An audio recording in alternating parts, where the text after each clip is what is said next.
Hello friends, Masha એડી વર્લ્ડમાં આપનું સ્વાગત છે.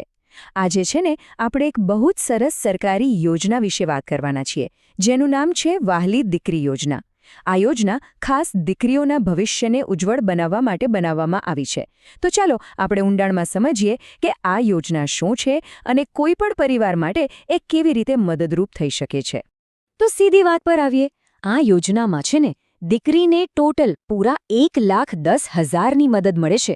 હા, તમે બરાબર સાંભળ્યું, 1,10,000 રૂપિયા. પણ હવે સવાલ એ થાય કે આ આટલી મોટી રકમ ક્યારે અને કયા તબક્કે મળે છે? ચાલો એ જ જાણીએ.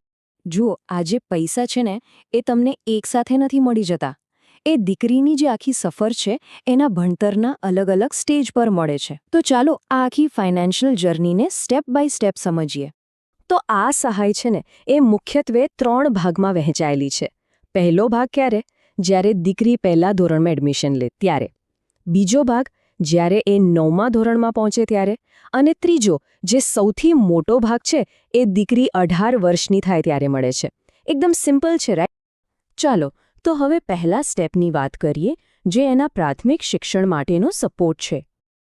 તો પહેલી મદદ ક્યારે મળે? જ્યારે દીકરી સ્કૂલ જવાનું શરૂ કરે. મતલબ કે જ્યારે એનું એડમિશન પહેલા ધોરણમાં થાય. એના ભણતરની આ એકદમ સાચી શરૂઆત કહી શકાય, બરાબર ને? અને આ સમયે સરકાર તરફથી પરિવારને મળે છે 4,000 રૂપિયાની આર્થિક મદદ. હવે આ પૈસાથી શું થાય? તો એનાથી પુસ્તકો, યુનિફોર્મ કે સ્કૂલના બીજા નાના મોટા ખર્ચા નીકળી જાય. શરૂઆતમાં આ એક સારી એવી મદદ કહેવાય. સારું, તો પ્રાઇમરી એજ્યુકેશન પૂરું થયું. હવે આવે છે બીજું સ્ટેપ, જે દીકરીને આગળ ભણવા માટે પ્રોત્સાહન આપે છે. તો બીજો હપ્તો ત્યારે મળે છે જ્યારે દીકરી 9મા ધોરણમાં એડમિશન લે. આનો મતલબ શું થયો? કે સરકાર એવું નથી ઈચ્છતી કે દીકરીઓ ખાલી પ્રાથમિક શિક્ષણ લઈને અટકી જાય. એ આગળ પણ ભણે એ જરૂરી છે.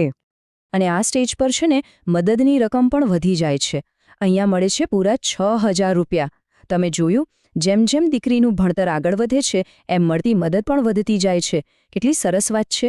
અને હવે આવે છે ફાઇનલ સ્ટેપ. આ સૌથી અગત્યનો અને સૌથી મોટો હફતો છે. આ એ પૈસા છે જે દીકરીને પુખ્ત વયમાં પગ મૂકતી વખતે એક મજબૂત ફાઉન્ડેશન આપે છે. તો આ છેલ્લો હપ્તો ક્યારે મળે? આ એના ભણતરના ધોરણ સાથે નહીં, પણ એની ઉંમર સાથે જોડાયેલો છે. જ્યારે દીકરી 18 વર્ષની ઉંમર પૂરી કરે ને ત્યારે એને આ સહાય મળે છે. આ પૈસા એના આગળના ભણતર માટે કે પછી લગ્ન જેવા મોટા નિર્ણયો માટે ખૂબ જ કામ લાગે છે. તો કેટલી રકમ મળશે? અહીંયા મળે છે પૂરા 1,00,000 રૂપિયા. જી હા, 1,00,000 રૂપિયા. આ ખરેખર કેટલી મોટી રકમ છે, તમે વિચારો. આ પૈસાથી દીકરી પોતાના સપના પૂરા કરી શકે છે, આત્મનિર્ભર બની શકે છે, એને એક જબરદસ્ત શરૂઆત મળે છે. તો મિત્રો, આ હતી વહાલી દીકરી યોજનાની આખી વાત, સ્ટેપ બાય સ્ટેપ.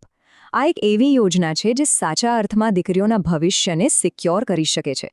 એટલે જ એ બહુ જ જરૂરી છે કે આટલી કામની માહિતી વધુને વધુ લોકો સુધી પહોંચે.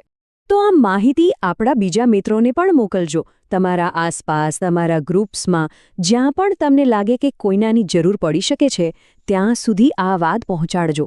શું ખબર, તમારી એક નાનકડી શેર કોઈ દીકરીનું ભવિષ્ય સુધારી શકે. યાદ રાખજો, સાચી માહિતી આપવી એ પણ એક પ્રકારની મદદ જ છે.